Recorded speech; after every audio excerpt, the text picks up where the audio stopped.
You're not listening to YouTube inspiration video. No. Those would be all your voice anyway. You're not listening to your top 10 favorite songs just to get rolling and then lace the shoes, hit the books. It's all in here. All in there. I used to do that when I was fat. Rocky, I mean, people know that was my thing. Round 14 was my thing. And as I got older and older and older, that started to go away. And I started to create, I had all these people that I used to watch. Rocky was one, Barnes, Elias from Platoon, Jack from A Few Good Men.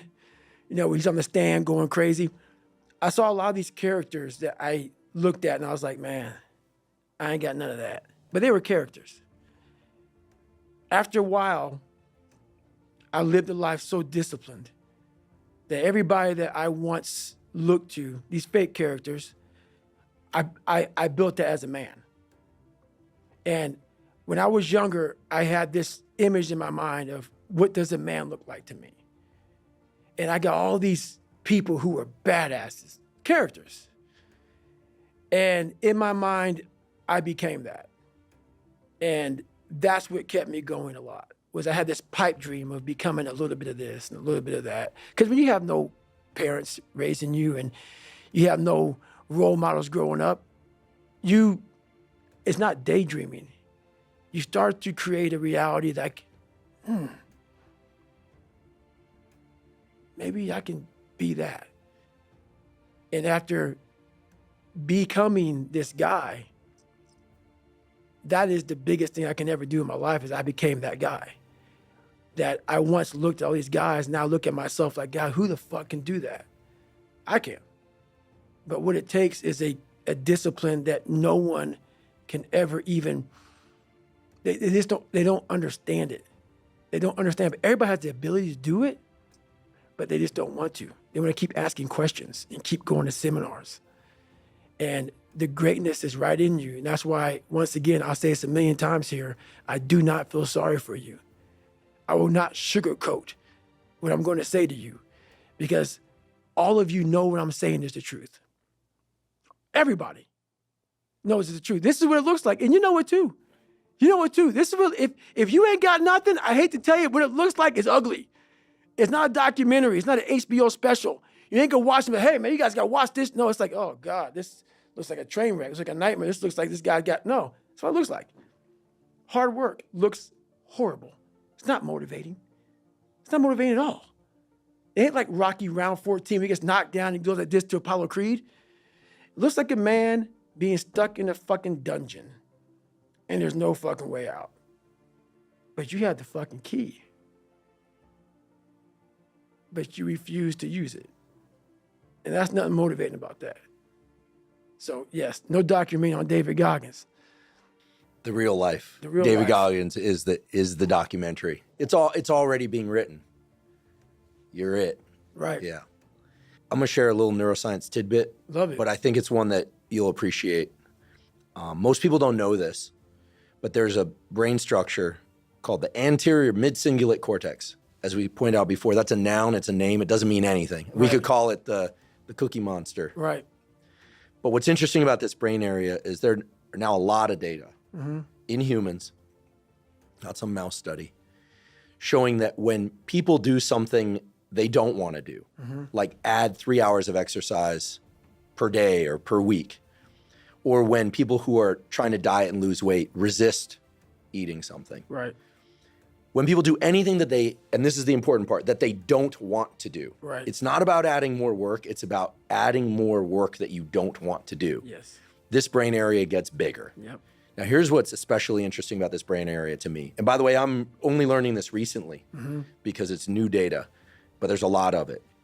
The anterior mid-cingulate cortex is smaller in obese people. It gets bigger when they diet. It's larger in athletes. It's especially large or grows larger in people that see themselves as challenged and overcome some challenge. Right. And in people that live a very long time, this area keeps its size. in many ways, scientists are starting to think of the anterior mid-cingulate cortex not just as one of the seats of willpower, Right. but perhaps actually the seat of the will to live. See, now we're talking. And when I learned about the anterior mid-cingulate cortex, I was like almost out of my seat. And I've been in the neuroscience game since I was 20. Now We're the we're same talking. age. And I was so pumped because I've heard of the amygdala, fear, prefrontal cortex, it's planning and action. I could tell you every brain area and I teach neuroanatomy to medical students. But when I started seeing the data on the anterior mid-cingulate cortex, I was like, whoa, this is interesting. Yep. And all the data point to the fact that we can build this area up. Yep.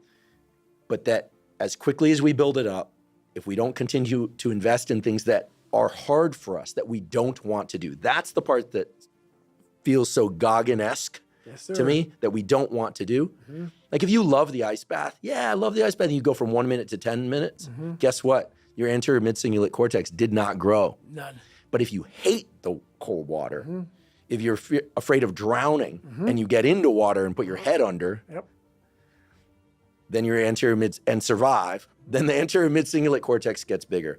But if you don't do it the next day, or if you do it the next day and you enjoy it, because hey, I did it yesterday, woohoo, happy me, Merry Christmas, as you would say. Merry Christmas. Guess what? The anterior mid-cingulate cortex shrinks again. Yep. To me, this is one of the most important discoveries that neuroscience has ever made, because it's that I don't want to do something, but do it anyway. That's right. That grows this area. And it's almost like I have a friend, he's been sober 30 years from alcohol. And he always says, you know, the amazing thing about addiction is there's a cure. The problem is it only works one day at a time. Yep. And so you have to renew it every day. That's right. So the anterior mid-cingulate cortex, to me, when I learned about it, two things went off in my head. Whoa, this is super interesting. And two, I got to tell David Goggins about this. And I waited until now glad. to tell you, because I felt like well, for obvious reasons, I wanted to tell you, and I wanted to tell you here. Well, I love that because that's how I've lived my entire life. I don't know anything about that. But people go, man, you have such a strong will. It's something that you build. Like, I never forget, I was on a podcast one time, and this dude goes, you were blessed with a strong mind. Like, the hell are you talking about? I was blessed with a strong mind. That's something that you have to develop. You develop that over years, decades of suffering and going back into the suffer. That's why a lot of people who graduate Navy SEAL training, they want to know, like, I talk about it very openly all the time. A lot of guys don't want to go back into that water. Don't want to go back into the hard stuff. Maybe not anything hard in life. Once you get through it, it's like you become a POW. Like, how many POWs want to go back to POW camp? None. When something sucks so bad in life, this is on this that we're talking about now, very few people want to go back. They're happy they graduated. I realized I'm the same way. I don't want to go back. I have to go back. I must go back, because that is exactly where all the knowledge of my life exists, was back there, and what you're talking about. Well, I didn't know anything about this, but how I grew a will was constantly doing these things. To now, it's just life. I wake up, while it still sucks, it's just life. You don't sit back and like, oh my God, like, I have days I don't want to do it, but I know I'm going to do it. I know from years of just doing it. So that's beautiful. And this is why I came on here with you today. And I'm glad that you're talking about this, because human beings need to hear this.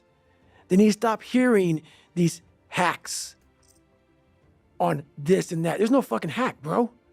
There's no fucking hack. Yeah, you may this and that and saunas and all this shit it's great. There is no fucking life hack.